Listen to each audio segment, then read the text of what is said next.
Jack Morton brings a birthday cake to his mother's grave.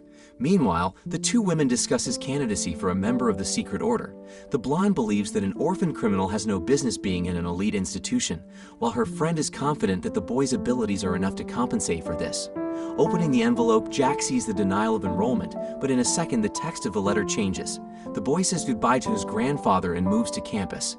The old man is happy for his grandson, but he is a little sad that they have to part. In spite of this, Peter advises Jack to prove himself so that he will be noticed and invited into the secret order of the Blue Rose. That's the only way he can get to the one who took the boy's mother. Peter doesn't notice Jack being picked up under his arms and taken somewhere. Jack and a couple of other guys are about to be initiated into the school community, but Morton refuses, knowing that he has already secured a place in another order. The student is let go, and he checks into the dorm, finding himself sharing a room with a strange Clay Turner. The roommate in the other room is more interested in Jack. The guy notices a blue rose on him and tries to find out how he can contact the order. But the conversation doesn't work out and a fight ensues between the guys, which Alyssa Drake has to break up. To impress the girl, Jack arranges a tour for the freshman, telling him everything he has learned about the university. The plan works, and within minutes everyone is buzzing, discussing the couple's affection.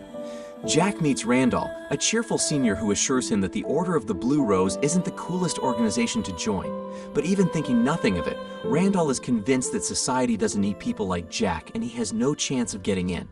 The brunette of the Order, Chancellor Stone, brings a detective to Jack's room to investigate the death of a guy Morton had a fight with. Jack assures him that he didn't see his opponent after the incident, and the detective leaves with nothing, promising to check the freshman's alibi. The Chancellor gives Jack a warning, but when she leaves, an envelope and a blue rose are left on the boy's bed. When Jack arrives at the designated spot, he finds several other candidates and a pair of mass curators who give the contestants a task. They must find the coins that will determine the three finalists. The group teams up against Jack, hoping to split the seats without him. Jack is doing fine on his own, and he goes into the woods in search of the coin, but instead he finds one of his rivals seriously injured. Morton tries to help him, but the guy is not friendly with the new guy, so Jack leaves him and continues his search. Morton finds a coin. It's inside a box with a wild animal in it. Showing courage, he slips his hand in and takes the artifact, causing even more displeasure from his rivals. Along with Amur, Jack finds a student who has been attacked by someone. Help does not arrive in time, and the student dies, which raises even more questions for the guy. The next assignment proves difficult, and Jack consults with his friends and the instructor. Jack has a run-in with one of his classmates and decides to follow his rival. Sneaking into an abandoned building, Morton finds a secret passage and finds himself in a dungeon where a meeting of the Order of the Blue Rose is taking place. The members watch a tape of him trying to help a girl outside the university to see if a candidate is involved. Jack tells his grandfather about everything, who is delighted to learn that all the stories about the Blue Rose are true. Peter asks his grandson not to panic, but Morton is frightened even as another letter and a protective amulet from members of the Order appear in his pocket. After guessing that Alyssa is also a member of the Order, Jack directly asks her uncomfortable questions. On the Order's errand, Jack must dig up his mother's grave. He is filmed doing this by Kyle, who demands that Morton withdraw and step aside, unless of course he wants everyone to know about his nocturnal pastime. While the guys are arguing, a giant werewolf appears behind Kyle's back.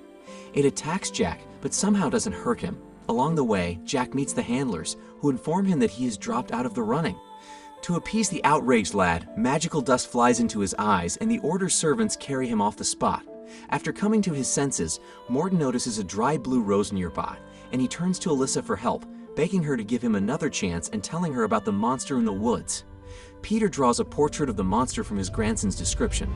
Convinced that it is a werewolf, Jack asks the old man to help him find the monster, but Peter prefers nature decide for itself. Alyssa reports the monster to Chancellor Stone, and it turns out to be a big problem for the Order. Despite this, the Master does not allow the girl to express her options, stating that they will find more experienced advisors. Peter, on the other hand, persuades his grandson to pack a weapon with him that will help him defend himself. On the way to campus, Jack spots a werewolf, but he manages to slip away from the guy, and Morton feels foolish, emerging from the woods with a stun gun. Meeting Amir, Morton asks his friend not to stray too far from the people, lest he be hurt by the clutches of the monster that attacked the other students. But despite his friend's warnings, Amir dies right in front of the other students. Morton tells Randall about the werewolf, and the boys plan to catch him. They set out to follow one of the fellow students, but at some point Randall leaves his buddy alone, and it seems he has an idea to set Jack up. Along the way, Jack runs into Alyssa and tells her of his plans to track down the werewolf. The girl joins her mate, and together they continue their pursuit of Gabrielle. The mentors of the Order again argue over whether Morton had a place among the candidates. It turns out that the blonde is Gregory's mother, and she threatens her friend that she will report everything to the High Master. Jack and Alyssa's surveillance yields results they manage to save Gabrielle, but the attacker turns out not to be a werewolf, but something resembling a risen corpse. The pair seem to be in danger as well, but suddenly a voice calls the monster away, and it leaves the friends alive. In the evening, Randall tries to get more information out of his buddy. Reasoning out loud, Morton thinks that someone who couldn't make their way into the Order is behind this and is now trying to eliminate the competition, since all the dead were candidates for participation. Jack is convinced that Gregory is behind it. Alyssa also investigates and learns that at night they saw a golem, a creature made of paper and glue, which is given power by a magic word written on his forehead. The boy tells his girlfriend that he suspects Gregory, but Alyssa is convinced that Gregory is too talentless for such a thing. Back in the room, Jack notices that half of Clay is covered in dust, and the roommate who shows up confirms his suspicion. He admits that he is a golem and is going to get rid of his buddy. Remembering Alyssa's words, Morton wipes the magic word off his buddy's forehead, and so he manages to escape. Jack brings the golem's head to a meeting of the Order. After bringing the monster's head back to life, the Master discovers that Margaret, Gregory's mother, created it to make room for her son. For defeating the golem, Jack is accepted into the Order. When the headmaster removes the mask, Morton sees before him his father, who he has been trying to find for many years and who does not know that Jack is his son. Jack is chased by a werewolf and runs into an abandoned house to escape, but there he is met by a new threat, and something from the box covers the boy with a thick coat of fur. Upon coming to, Jack notices that he has no clothes on.